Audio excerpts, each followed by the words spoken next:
CrimeCon, you've made it to the end. This is the last session. Woo!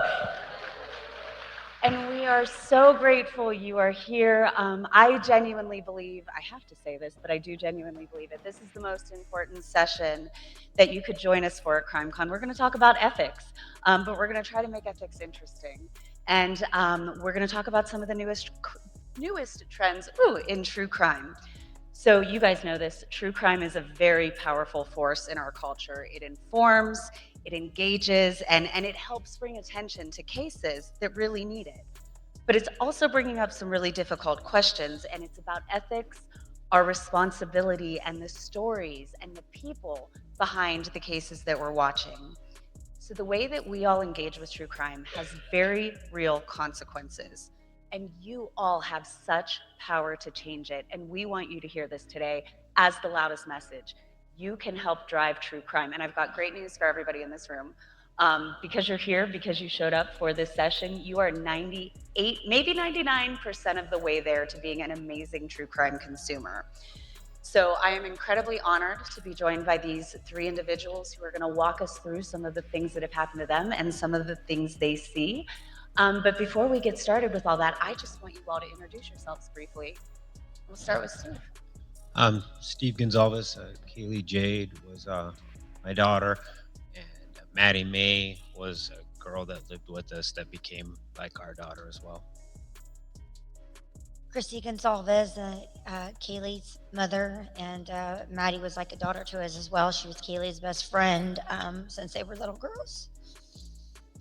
I'm Andy Kahn, Director of Victim Services, Victim Advocacy, Crime Stoppers of Houston. I'm a board member of Parents of Murdered Children and Surviving Family Members of Homicide and Texas EquiSearch. I've been a victim advocate for over 30 years in the Mayor's Office, Houston Police Department, and now, thankfully, Crime Stoppers.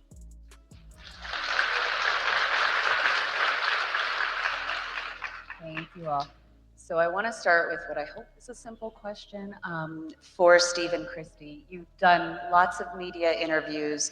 You've had lots of attention focused on you. But what is one thing that nobody ever asks you that you wish they would? And what do you want everybody in this room to know before they walk away from CrimeCon this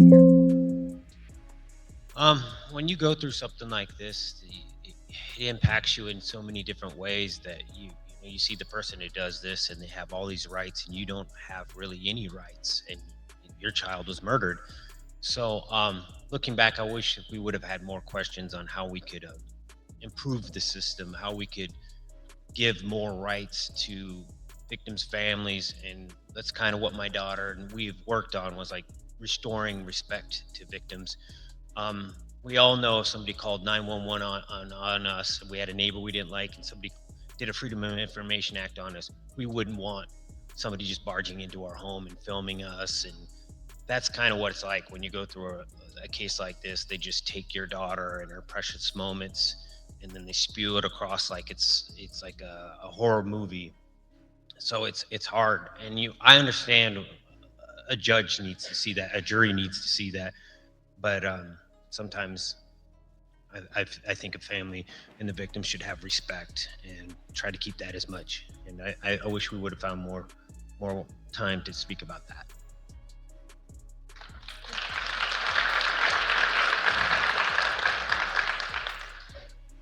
You know, it's a hard question because I feel like we've been asked everything. I think more along the lines of, what it's really like to be in these shoes. We get so many people reread things saying, that if I were them, I wouldn't have done that. Or if I were them, I would be doing this. If I was that father, he would no longer be alive because I would have attacked him in the courtroom. But until you're in these shoes, you're not. Just to really relate to, it's just hard to actually really relate to somebody that's in these shoes unless you wear these shoes. So it's just been tremendously hard having your life flipped upside down, and then everything about your whole entire life, including your other children, things that don't even matter, are under a microscope for the whole world to see, and including, you know, your daughter that's no longer with you, that was brutally murdered, and you have no say. Nothing's sacred at all. Mhm. So it would be nice if there was more permissions, like things were asked. Can they write a movie? Can they write a book? Can they post these pictures? And it's all a free-for-all. Like he said, like you could do a Freedom of Information Act. Anybody can do one. And it's just very personal and private. And it's just not easy. It's very, very hard. And you and I were talking when we were getting our makeup done, and it struck me that even as a victim advocate, it's impossible for me to be able to empathize with you because I have no actual way to understand what you have both been through. And I think it's important for everybody in this room to hear that. You can have all the sympathy in the world, you can be as kind as you want, but you don't have the ability until you've been in your situation. Here's one that's going on right now. They never got into Kaylee's phone. They're trying to hack into it right now. We told them stop. We're done. Because if you do, then they'll do a Freedom of Information Act, and then they'll be able to just spew that all across. How many people have phones today that you'd want a Freedom of Information Act and everything just be spewed as if it's part of the Every case? single text message that you have, every single photo, every single video. It's ridiculous. They still haven't got into her phone, and the case is over. We want her phone back, and they won't give us back Kaylee's phone. So, yeah, it's on a brute force system to where it could take 18 years. It could be open tomorrow. But as soon as it does, somebody will request the information that's on it because it will be available. And anybody at all that files a Freedom of Information Act can get it and share it on their podcast, share it on the news. I'm a junior. Somebody did a Freedom of Information Act on what they thought was me, and they found my dad dying. You know, they called 911. He died two months before this happened to us. So, and it's not this room. These people here are beautiful. We're not saying this to anybody here. I've been met with some of the most beautiful and positive energy that we've had from you guys, and thank you guys all for that. I'm just talking about from the media's perspective. There is a dark fascist, but it's not here. Andy, I'm glad you said that. These are amazing people in this room, and so we really want to empower them. So, Andy, I'm going to pull you into the conversation. Hold on, this chair is so damn comfortable. You just taking a snooze on us? Any mind if I take this pillow with me? Call Crime Stoppers, give you a $5,000 reward. Andy's going to take a nap. You ready to talk ethics? Yeah. All right. We've got a room full of folks who want to do the right thing. So what is one thing that you, after 30 years of working in this space and really watching true crime become the genre that it is now, what do you want everyone in this room to think about before they hit play, before they hit post, before they hit share, before they listen? You know, I've been doing media for over 30 years, and I'd say for the last 5 years, I've done more true crime than I've done in 25 some odd years. It's absolutely exploding. What I tell victims' families like Steve and Kristi is you can't stop what's happening right now, but we're going to make damn sure that you have a seat at the table. And we want a semblance of fairness and balance. And we want to be treated with dignity and respect. A lot of you probably remember the series on Dahmer that was held, top-rated show. None of the families were even told. That was coming out. That's not going to happen anymore. It's not going to happen under my watch right there. So that's kind of where I'm coming from. And the whole issue of, look, here's the reality. Crime victims are the only unwilling participants in the criminal justice system. Everyone else chose their role. Law enforcement, judges, prosecutors, defense attorneys, victim advocates, but no one like Kristi and Steve said, pick me, I want to be a victim of a crime. So it's the least you can do in the justice system is to be looking out for their rights, their due process, and their well-being. And that's going to start today. Well, and let's talk about that. Let's talk about some of that positioning and what it's like to be in that situation. Steve and Kristi, I don't think we've seen, in a very long time at least, more misinformation, more bullshit theories. Am I allowed to swear to CrimeCon stage? I'm so sorry. Oh my God. I swear a lot. I didn't mean to do that. We've never. We love that. Thank you. We've never seen more bullshit, frankly, come out of a case than some of the theories. So, what is that even like to witness it in real time and to be trying to grieve and heal when the spotlights are on you in private? It's so hard. Social media, especially, it's not so much mainstream media as it is social media, TikTok, Instagram, YouTube, where it's kind of like the Wild West. And the content, you have people misconstruing the documents that are coming out, the court documents, reading forensic information and not understanding it, just putting their own spin on it. And it just is like that game that you used to play in elementary school where you start something over here and it goes down the line at the end. It's something totally different. And that's what happens. And it just gets completely misconstrued. And he'll start, when I say him, I hope everybody knows who I'm talking about. I really don't want to say his name. But he'll start as the defendant, as the murderer, and he ends as a hero. When it gets to the end of the line, it's like, what happened? Why is this person all of a sudden? We've recently seen that it's been, obviously the kids are called Idaho 4.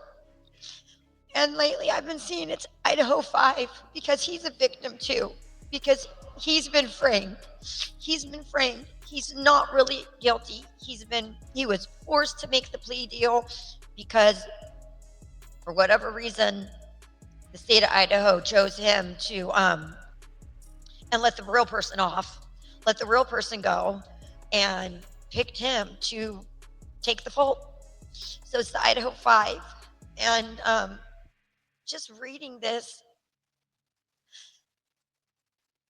my daughter died horribly. She was murdered in the most horrific way by this person, and to see people call our family liars, that we're lying and we're covering up the truth, and that we're being paid off, and by who, I don't know, by who, or what family would even consider anything like that. And to see these people protect the person that did this, it's just, you think it can't get any worse, and then you wake up and you read this kind of shit and you're like, wow, it can. It does. You guys were blasted for coming on CrimeCon. Yeah. Let's actually talk about that because we've got some slides, but I don't want these to be up for very long because I don't want to give credit where credit is not due. But some of these toxic echoes from social media, this is some of the stuff that people like to say about you all. And how does that, Andy, you've seen this moving and you've seen the rise of things like this. When you're working with victims, how has that changed the experience of just being a victim when they're having to look at this? From a victim's perspective, you're dealing through the trauma, the pain, the grief, and the agony of losing your loved one. And then all of a sudden you're finding out other people, for whatever reasons, seem to believe that the loss is a form of entertainment. And you've got keyboard warriors that are basically anonymous that can throw out anything they want. And if you say things enough, it eventually gets traction. Like it's real. Like in Kohberger, every day I see something on Facebook, X, Instagram. It's religiously done every day where it's droned into the mass of the public, and eventually you're continuing to give somebody like that the infamy and the immortality that they richly don't deserve because they were a mass murderer. And they're the ones that are turned into household names. And I want to say something about what is on everybody's screen right now, and I apologize, I can't actually read it, and I thought I'd be able to, but it's very tiny in front of me. But if you see that middle picture, That is somebody ripping this family for wanting to be on stage to talk about their daughter's murder to bring awareness. And they are calling them and they are telling them they should be ashamed of themselves. And I want you all to know how much courage it takes, and that I need you two to hear this.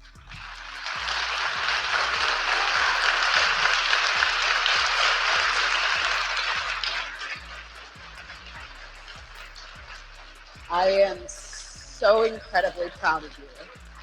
And it's people like you that make my job worth doing and make me want to show up at my job every day. You know, Renee, as a victim advocate, as someone who's worked with surviving family members of homicide for 30 years, there is nothing that I like working better, and I'm sure you would agree, than people like Steve and Kristi that recognize, look, we can't go back and change what happened to them, but we're going to make things better for others to come along, and you've achieved a lasting legacy. Doing what you're doing, taking a negative and turning it into positive action for social change makes Renee and my job much easier.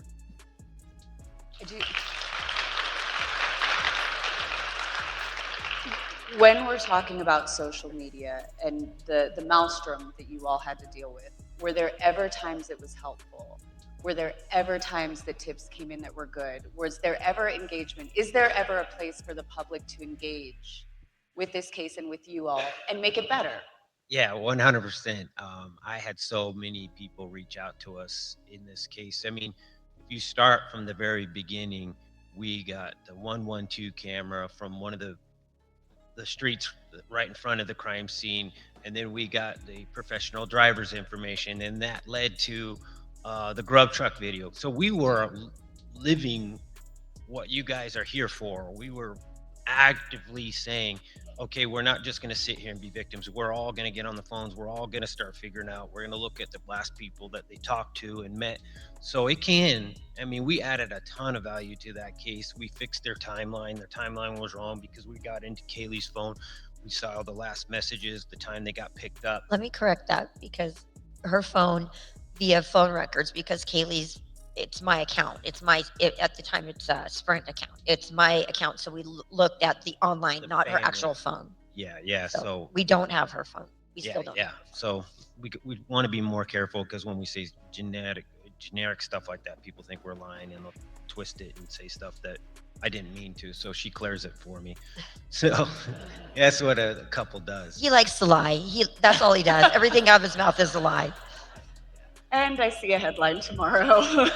And Lies. I didn't misunderstood what CrimeCon was, or I would have been here earlier. I thought it was like almost like a comic place where people went and they picked sides and they were coming in, and there were some people that would be pro, and so I wanted nothing to do with that. But once I realized what it really was people coming together to make a change in the world when it comes to crimes and victimhood and making sure that the system's better, then I was like, I have to be a part of that. And that's what I've seen.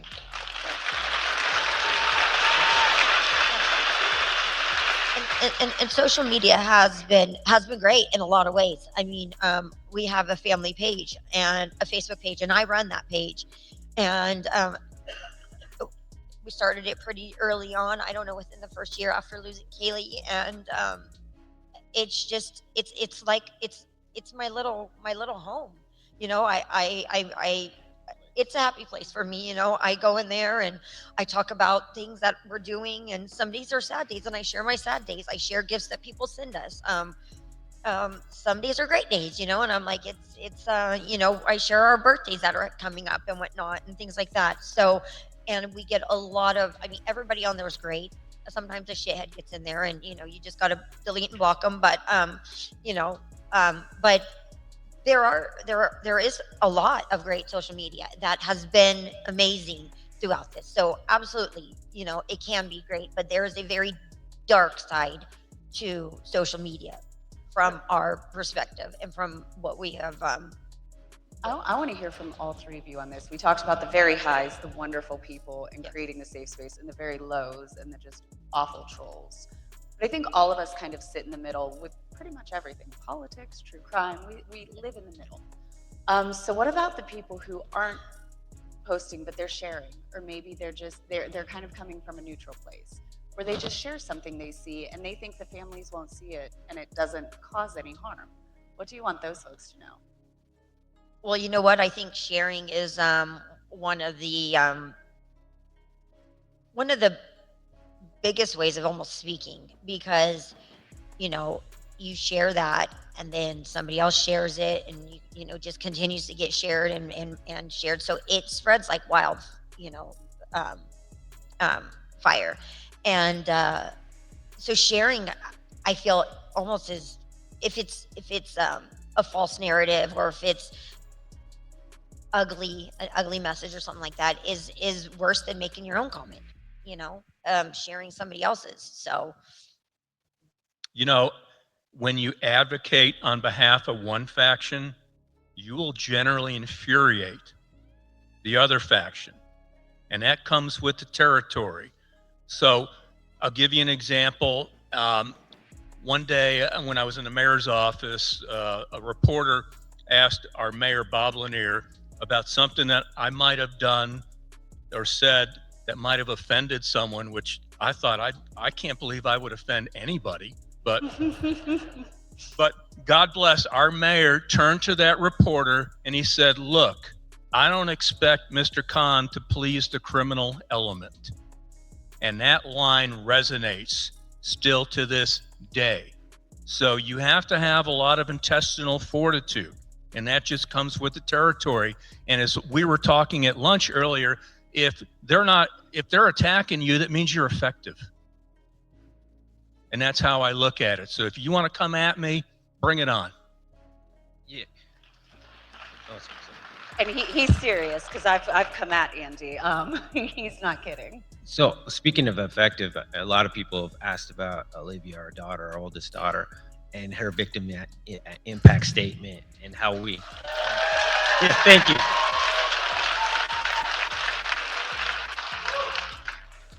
So my daughter was effective.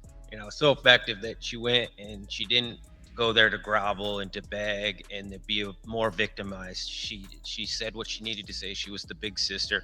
And as she's just dismantling this individual, which you'll later learn on had major problems with women, thought he was better than every single woman in the room, and literally had other PhDs that were totally graduated that he was supposed to be learning from, was basically belittling them and telling them that they couldn't teach him because he was just a smarter person than they were. Well, so he's getting dismantled by my daughter piece by piece. We're getting death threats from the Kohbergers. So that's exactly what he's saying. If you're effective and you're making people, and I challenge all of you guys to go home and tell people what CrimeCon is truly about. It's about advocate. It's about helping. It's about not just watching, but actually helping people, helping make the world better. And I think that's what we could do. Yeah, we did. We at the sentencing, and people say, "Oh, how did people get your phone number?" Well, people message me all the time. It's out there. I don't know how, but they do. Sometimes I get messages saying, I support you and this and that, and sometimes we get some really weird messages. But sitting there in court that day during the sentencing in the courtroom, I got a message saying, "You and Olivia think you're really funny," and they knew a serial killer and they were going to send to kill her. I know a serial killer is what it said was, and I also know yours and Olivia's address, and I'm going to give it to him. So, and I was like, I'm shocked that you're. I was like, supporting a serial killer, and you're friends with him? Wow, convenient, I guess, right? So, yeah, they did. So they were not happy with the things that were being said. But we're not there to protect him. Why should we? I mean, he's never asked for forgiveness. He's never showed any type of remorse. I mean, I think it's pretty normal for us not to like him. It's pretty normal for us to, not say good things about him. Unfortunately, there's the other side of things. Let's talk about some positive things and some amazing things. And Steve, you mentioned your daughter, and let's talk about some of her efforts and what she's doing, and really what your family has been doing following your family in Idaho in 2026, just this year, there was a law released to prevent the public image of graphic crime scene. Oh, let me try that again. Protect the public distribution of any graphic crime scene images. That places control directly in the families, and everybody here was so much behind that. What did it take to get that passed, and what does that feeling of protection finally mean to you? And Andy, when you're working with victims, what does that mean to them? I'm going to tell you about crime scene photos. And in 2013, we had a situation in Texas. We had an individual that murdered a 15-year-old girl and a 3-year-old boy. He was executed because we actually execute people in Texas. And imagine that. And after the execution, there was an organization that filed an open records request, and they wanted a copy of the police report and the crime scene photos. Totally legal. They did not do anything illegally. But what they did next really pissed me off. And you don't want to piss me off, trust me.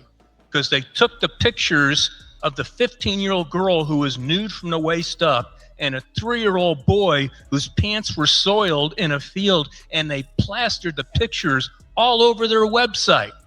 And I went, So I did some background, and I found out in the state of Georgia, there was a 24-year-old college graduate student named Meredith Emerson. She was abducted, raped, while hiking in a Georgia state park. Case got a lot of national attention. After the dude was convicted, true story, Hustler magazine filed an open records request wanting Meredith's crime scene photos for publication. The people of Georgia went ballistic. They ended up passing a bill called the Meredith Emerson Privacy Act, which basically states if you want to look at crime scene photos, by all means, you can go to the jurisdiction and look at them, but guess what? You are not going to reproduce, you are not going to get a copy unless you get a court order. And I brought that back to Texas, and Texas became the second state to pass where you cannot get public cannot get access. And what was happening with their family, really, I could not believe that they were releasing the crime scene photos. And then if I was part of their law enforcement, I would have said, okay, maybe it says by statute that we have to, but guess what? I'm not going to do it, and you can challenge it, but they didn't do that. And I just find that so unbelievably wrong. There has been some wrong things in our case, and unfortunately, as victims, we're trying to do our best to make the system better with the help of people like you. And it's hard. I mean, we all know about a book that just came out where an expert witness led to a leak, and now he's making maybe millions off of it. It's terrible to learn about what your final loved one's moments were through some for-profit book. So those are the type of things that have gotten a little out of hand, and that's with mainstream media. So I don't want like the crime people to get blamed for that. This is a publisher who did this in front of everybody with an expert witness that went through the court system.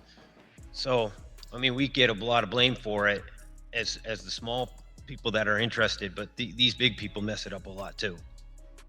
The crime scene photos, actually we were told, so there are various entities that held the crime scene photos in our case. There was Moscow Police Department, and there was Idaho State Police, as well as FBI. FBI's never released any photos. I don't think they ever will.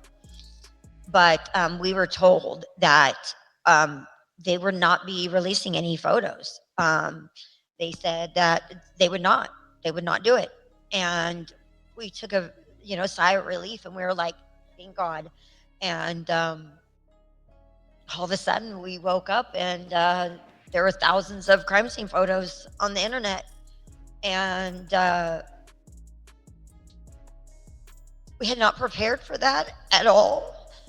Had they told us, we were under the impression that they weren't going to be released, and then they suddenly are. But we didn't even have a heads up. And at least to the first batch. The second batch, one of the detectives called Olivia about 20 minutes before said that they'd be released in about 2 hours, and they were live 20 minutes later. But the first batch of photos, none. And that really hit Olivia. And that is what really led her to do this, the bill, and start working with the governor. And, you know, they were great. They were great. She worked with some senators, and she worked hard on that. And that was a huge accomplishment because although our photos, there were redactions in the photos, but okay, so for example, they would black out their body, but you could still see the bed coverings, the walls, the floor, the ceiling. So, and you know that blacked out image there is your child, you know, and you try not to look at it, but they're everywhere. It's hard not to. And some of the redactions got slipped up, and some of the victims' bodies actually got shown, and they were released, actual bodies. So Olivia worked hard on that. So we were thankful for that for the next family, because unfortunately murder, hopefully things will get better, but there's probably always going to be murder. No, let's hear a big round for Olivia for taking Yes. this on, Yes. doing this.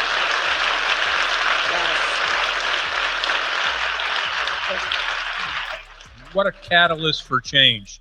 And let me ask you this, Renee, your National Center for Victims. I thought I was the moderator. Go for I it. know, but I'm going to ask you anyway. The National Center for Victims. Yes. What is their position? On these? Yeah.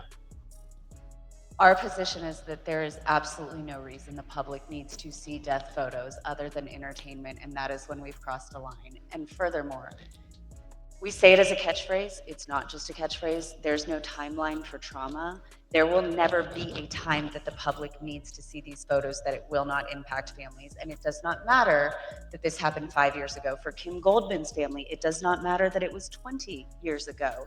It doesn't matter when it was. You will still be triggered when you have to see these if you are the family member. And if you cannot escape it in the media, just imagine if every day of your life you had to go look at the news and see the worst day of your life replayed to you. That's when it's entertainment for other people. And so our position is there's no reason to ever release the death scene photos, and we are against it.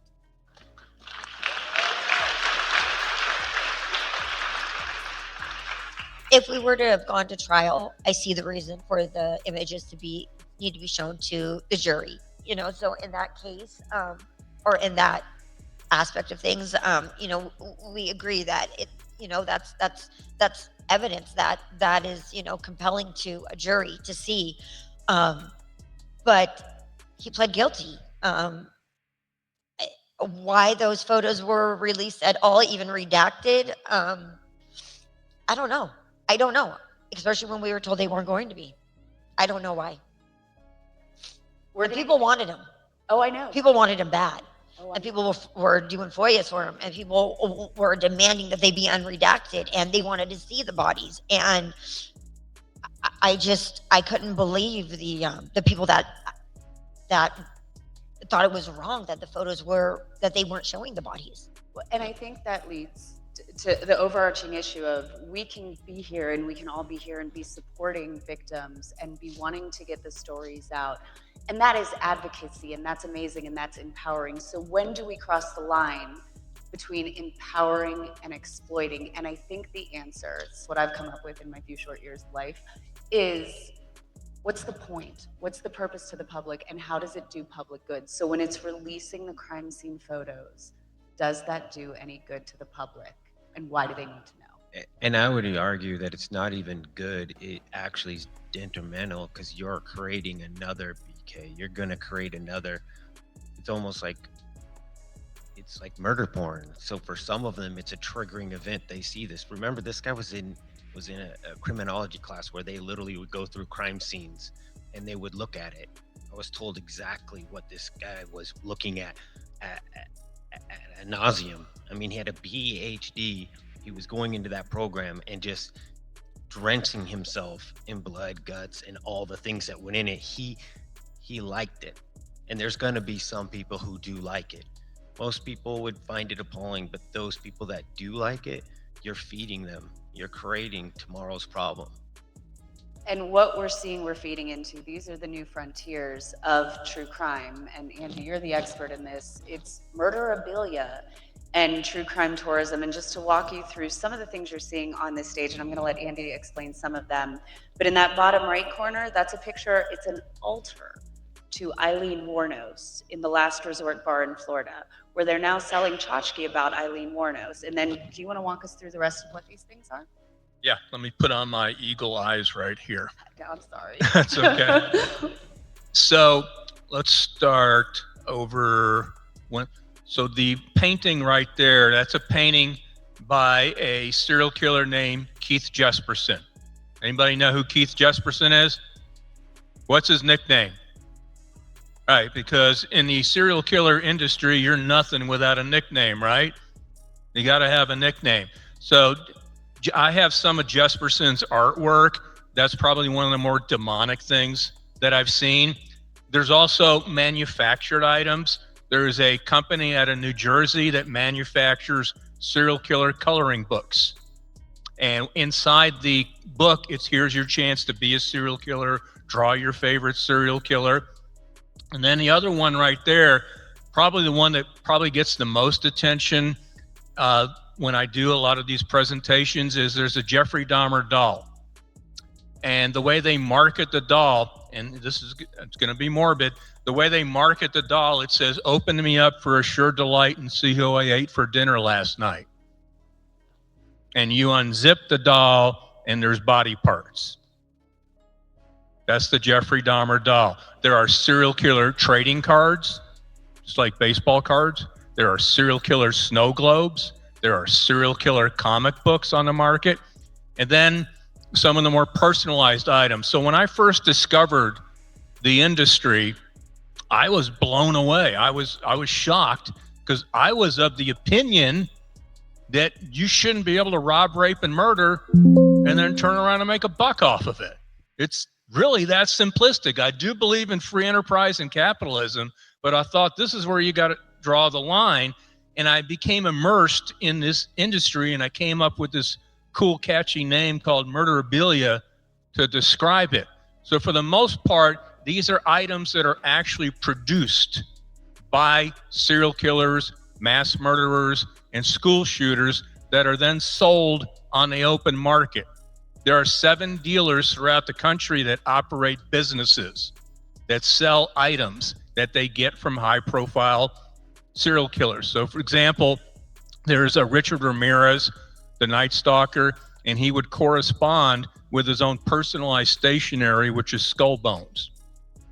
There's actual fingernail clippings that you see right there from a serial killer named Roy Norris. Norris and his partner Lawrence Bittaker was so sadistic, they actually recorded their victims' screams so they can rehear them over and over again. On the fingernails, it says, it just flabbergasts me that someone would want to collect my fingernails. I've got no objections as long as they don't end up in the hands of a Haitian voodoo priest. So I wrote Norris that I was a damn Haitian voodoo priest. And I got your fingernails, dude. I hadn't seen them for sale since. There's a piece of, they take clothing and they cut pieces. That's a piece of clothing from John Wayne Gacy. And if you ever seen the show, I'm sure a lot of you have seen Mindhunter. Kind of the, quote, breakout serial killer star was Ed Kempner. Ed Kempner wrote me a letter about his objections to items being sold bearing their name. When I've got a super important question for you, because we've got to clear the air. You said something that made me think. Son of Sam laws. We all think we're protected from because of son of Sam laws, and these folks can't make $1 off of selling their fingernails and shirts. You want to correct that? Yeah. So Everybody here has probably heard of Son of Sam laws that was enacted because there were rumors that David Berkowitz was getting a book deal and movie rights. And so they crafted this law that basically said you can't profit from selling your rights for books and movie deals. And most people are still unaware that a little known court, known as the United States Supreme Court, overturned the Son of Sam law. 1991 in a famous case called Simon and Schuster versus Henry Hill. Anybody know who Henry Hill is? What movie? Goodfellas. Character. Simon & Schuster offered Hill $250,000 for the rights to their story. New York sued under the Son of Sam statute, went all the way up to the U.S. Supreme Court, who ruled in favor of Simon & Schuster.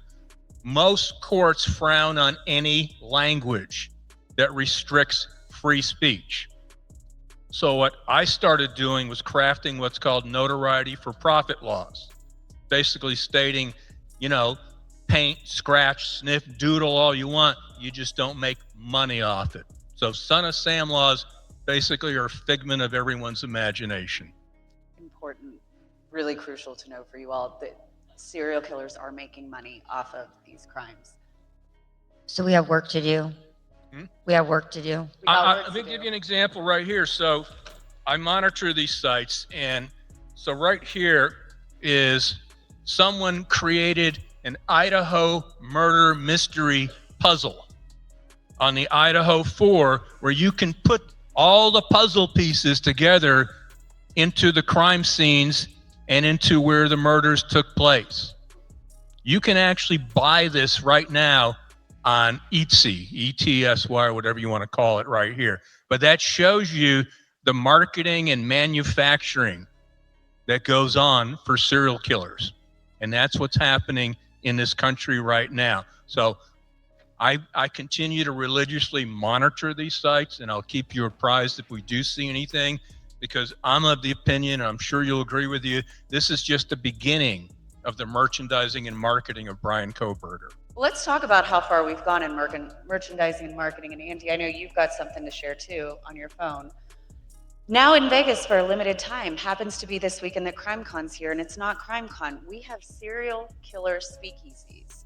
And I highlighted some things that I wanted for everybody to notice. You can go to this and you can get a themed cocktail for one of 4 serial killers.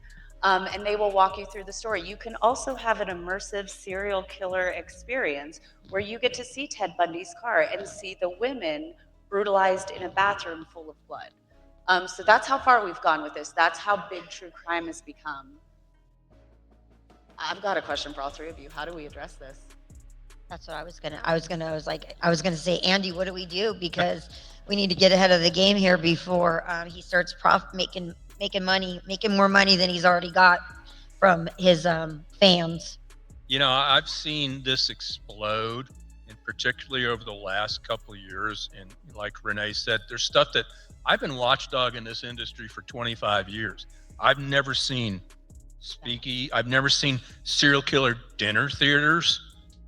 There's an exhibition going around the country right now, a serial killer exhibition. And this was just posted today. And again, you're really pissing me off, and I don't like. So there's a true crime and dine. I'm not going to mention who it is. I'm not going to give him any attention right here. But it's basically Saturday nights beginning June 13th. Real serial killers, predator vans, fact or fiction. And here's what really got my gall. Anyone who goes to the True Crime Dine, you will actually get a live call from a serial killer. And you can ask that serial killer questions. Tell me, do you think that's something we should be having? I'm going to find out who this damn serial killer is. I'm going to put an end to that, because my best guess, I would be shocked if prison officials are actually aware of this. So I'm going to make them aware of it. So I do have a question, Stephen, Kristi, on this. We're seeing these things come, and a lot of people are just in the mindset that this is neutral. They're not doing anything to you all. They're going to these things. What do you want those people to know about how this does feel for the families? It feels so, it just feels, every aspect of it just feels wrong. That I couldn't believe it, the slide just before with Ted Bundy's car and whatnot, and I just think if they were to do that with something from how we would feel, again, it's one of those things that until that happens to you, you can't really comment on, you can't really speak of it, but I could just speak on like how I think we would feel. And it's just kind of like the people that support him, it feels like like, why would you want to be part of something so evil that took place? Something so horrific where these kids, there was a tremendous amount of suffering that happened that night. And it was their last moment of their lives. And to glorify that, it's disgusting. It's disgusting. I know now that I know about this, because I didn't know this stuff was going on. My life was pretty normal before this happened to us. That I will go out of my way to explain what a CrimeCon is and make sure that people understand that it isn't that. It's not. It's the opposite of that. We point this out so people understand that we are not that. We are here to help people and help the world become a better place, and we expose this kind of stuff. So I think that's one step that we can do and be all on the same page. I want to start to turn, because I was in charge of the clock and we're getting close here, but I want to look at solutions. And I really do think that consumers hold the key to the treasure vault that is true crime. And each person in this room, by the way, has the power to force all of those podcasters that you met this week to push TV stations. The power of the dollar, man, it's incredible. And you all have the power and the privilege, really, to start to force some change in how we discuss true crime. And one of the things that's always bothered me in how we discuss true crime is what we put the focus on. So I know this is Andy's favorite game. It's also my favorite game. We're going to have a little CrimeCon true crime pop quiz to close us out. I want to know, and it's really hard for me to see with these stage lights, but can anybody shout out who these folks are on the screen? Do you recognize them? And I cheated a little bit for you in advance. I gave you the names. Who was she? Holy crap. I'm so proud of you guys. Shocked me. I think Andy's probably blown away. That's the first time anyone's ever. Good for you. CrimeCon, you're amazing.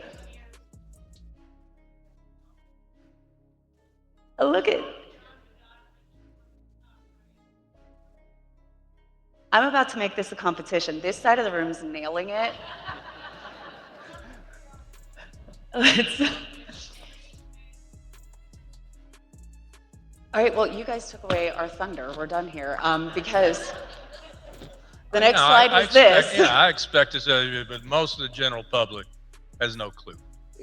But so, they will. Let's talk about this, and this is why we do this. We're so predator-focused. We're so perpetrator-focused in true crime, and it's hard to get away from that. It's really hard, but we've got to start to turn that. So I want to hear from you all. What's your advice on that? How do we do that? We have, from the beginning of this, we said, the victims' names should really be the ones that are remembered. And we mentioned this actually and said, for the most part, can you name a Ted Bundy victim? No, but you know exactly who Ted Bundy is. You know his name well. Richard Ramirez, you know his name well. BTK, we know those names. Our perpetrator, you know his names. And I hope that Kaylee's name, Xana's name, Maddie's name, and Ethan's name is never forgotten, And we have pushed that. We have pushed that since the very beginning, because we were like, you know what? In 2 years, they're going to be like, oh, one of the BK victims, absolutely hate saying his name, but just for that purpose. Mhm. And we were like, no way, nobody's ever going to forget these kids. Nobody's ever going to forget these kids. They're going to forget him. Mhm. Told him that in the sentencing and said, you're done. You're gone. You're. Mhm. Yeah, your moment of fame is over. And with our organization, we're hunting killers now. We're going to use IGG, and we're going to use people like you guys, and we're going to take that money and we're going to go find these guys. They're going to have people coming after them now. We are. We, NCBC's tried to help you all in true crime consumption. We've made it, we like to think, easy. These are our 8 simple rules of being a good, ethical, true crime fanatic, and we have them online if you'd like to see them. But the more important thing is I want to hear from all 3 of you. These are our rules. From each of you, what would your number 1 rule be? Either that we missed, and we might have missed one, but what would your number 1 rule be if you wanted everybody in the room to hear it on ethical true crime? Or what's your favorite out of that list? My favorite is number 4, period. And I've always said, look, here's reality. We're all fascinated by true crime. And that's human nature. I get it. And that's why it's such a booming genre right now. But I also recognize that there has to be a semblance of fairness and balance. And if you're going to basically exalt the perpetrator and give them the infamy and immortality, then victims also deserve to be treated with the same type of attitude that the media outlets currently have. And that's why I said it's time for us to have a seat at the table and not sit back. We are not collateral damage of the media industry. And we need to start recognizing, and that's why I love what Steve and Kristi are doing, with the foundation and with trying to make things better. So that's where I come from. Yeah, that's it. I was going to piggyback off that number 4 with Andy, but I'm going to go with number 6. Respect boundaries. To be a true crime fanatic, just be mindful, with that respect boundaries, just being mindful of there is, no such thing as a victimless true crime. So even if the victims have passed away, there still are victims left. I hate to refer to ourselves as victims. I hate that. We always have told the kids, growing up, quit being a victim, put your shoes on and let's go. You got a boo-boo, you're fine. Don't be a victim, quit crying.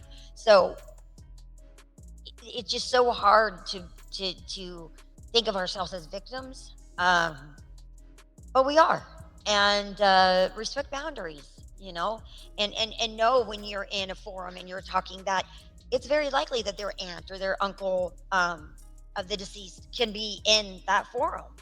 And people tell us all the time, then stay off, don't get on, don't be in this forum. And we're not in forums. I'm not in any forums. That's for sure. But I mean, I find it on my own page even, and sometimes when you just open things up, it's there in your face. So, I mean, I definitely don't go hunting it down by any means, but it's there. It's there, he's a big YouTube watcher, not true crime of any means, but that's what he watches. He watches his news on YouTube and everything. His opal hunting and his gold mining, and it's all on YouTube. And stuff will pop up on there, and I'll be like, "Oh, what's that? Nice, that's great." So I think respect boundaries. I was worried you were going to pick mine, but mine easily is number 8. Turn your interest into an impact.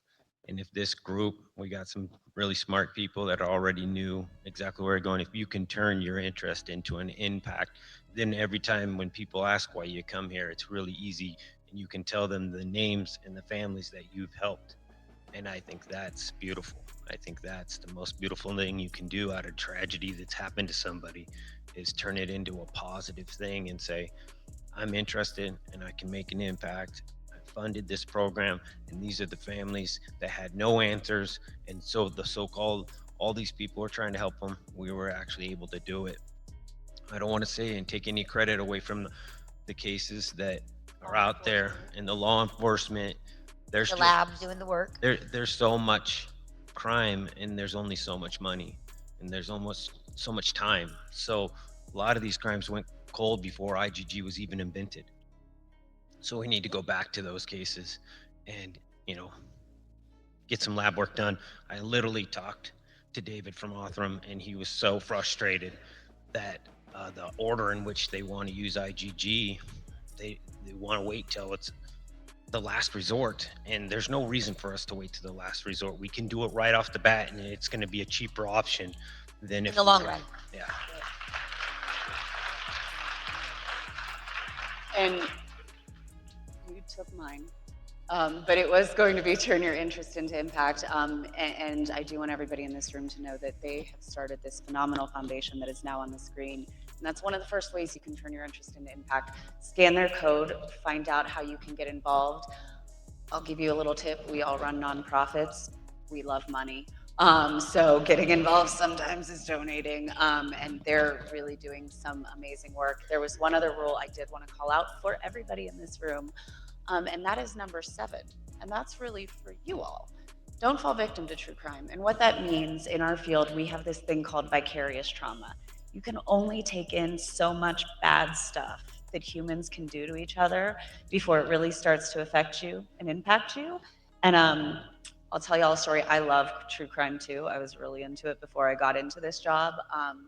When I was about 22, 23, my mom came to my house and I had piles of laundry everywhere. And she said, I think you're in a depression. I said, no, I'm not in a depression. And I was the girl that when I called the cable company, I said, I can only buy the package that has ID Discovery because I have to have ID Discovery because I have to watch my murder shows every day. And my mom said, no, I think we need to back off of the murder shows. And what was happening to me was I was processing through vicarious trauma, which I now have a name for. So my message for you all is be very aware of yourselves and be very aware as you're taking this in. Check in with yourselves. Make sure you're doing okay. It's really hard to work in this stuff and to listen to this stuff all the time. And it's okay if you need to take a break from it. So don't fall victim to this world that we're creating. We have managed to save some time for questions. We have 1 minute, so I'm guessing it'll be 1 or 2 questions. And we've got somebody already. He is hot on the mic and ready to go. So, sir, it's yours. Hi, my question is for Stephen, Kristi. I think many of us in this room share your original frustration at the plea deal, but I was wondering and hoping that you guys have found some peace and thankfulness that you didn't have to go through the trial, the social media chaos that would have come from that crazy trial, and all the appeals, years and years of appeals. And I just wanted to hear your thoughts on that comment. So for the appeals part, we are very thankful for that. And it's done, it's over. And we are thankful. We were fully prepared to go to that trial, though. We were. And we do feel that we would have, the public would have got more answers with the trial instead of just being able to dissect everything themselves. But we have found peace, and it was a burden. It was a burden that was taken off of our shoulders. So for that, we are thankful. So my take on that is I was built to battle. I was ready for that war. And I think when we sanitize, when we have a killer of 4 beautiful people in their beds, it lets that little kid that's thinking about doing it, it doesn't let him see how ugly it turns out at the end. And that's one thing I think we're missing in our justice system, is where the scary part comes in, the very end, where we just put them in front of the camera and we shoot them. Unfortunately, we don't do that anymore, and I think that's why we have some of these school shootings and some of these really bad things. Swift. Thank you. And I apologize. I see you all. I promise. I talk too much today. We all talk too much, but we are going to be here. I am getting the 0 and the flashing 0. I want to thank you all for coming, for staying with us in CrimeCon, for listening, and for creating a safe space. And I want to thank you 3 amazing, brave individuals for all the work you're doing. Thank you all so much.